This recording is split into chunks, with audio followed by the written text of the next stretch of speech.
V Sloveniji je pravica do mirnega zbiranja in do javnih zborovanj zapisana v ustavo. Z drugimi besedami, državljani imamo pravico javno izražati svoje nestrinjanje ali nasprotovanje, ko nas kaj moti, a pri tem je treba spoštovati določena pravila.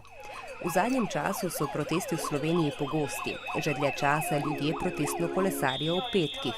Eden najbolj množičnih protestov pa je bil to sredo v Ljubljani. Zbralo se je več tisoč ljudi.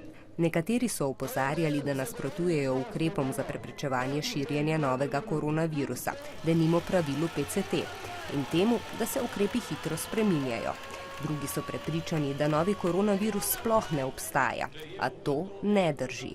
Virus SARS-CoV-2 znanstveno dokazano obstaja in povzroča koronavirusno bolezen, zaradi katere ljudje tudi umirajo. Na protestu je bilo tudi veliko nasprotnikov cepljenja.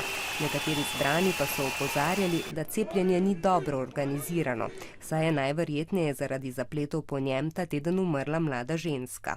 Cepljenje sicer dokazano znatno zmanjša verjetnost za težji potek koronavirusne bolezni, a v nekaterih zelo redkih primerih se pojavijo tudi stranski učinki, ki se lahko tragično končajo.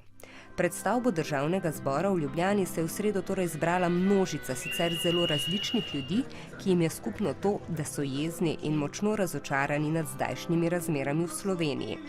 Ker to javno zborovanje, kot številna pred njim, ni bilo prijavljeno in nihče ni poskrbel za varnost, je to skrb prevzela policija. Množica je najprej protestirala pred Državnim zborom, potem pa se je kar po cestišču odpravila do ljubljanske obvoznice. Tako protestniki niso le mirno protestirali, ampak so svojim shodom in vedenjem ogrožali tudi svoja življenja in življenja drugih. Zaradi tega je policija posredovala z vodnim topom in solzivcem. Med večurnim protestom je bilo tudi več drugih neprimernih in nedovoljenih dogodkov, med drugim napadi na novinarje. Zato je policija protest razpustila. Torej, ljudje imamo pravico mirno protestirati, nasilje pa ni dovoljeno.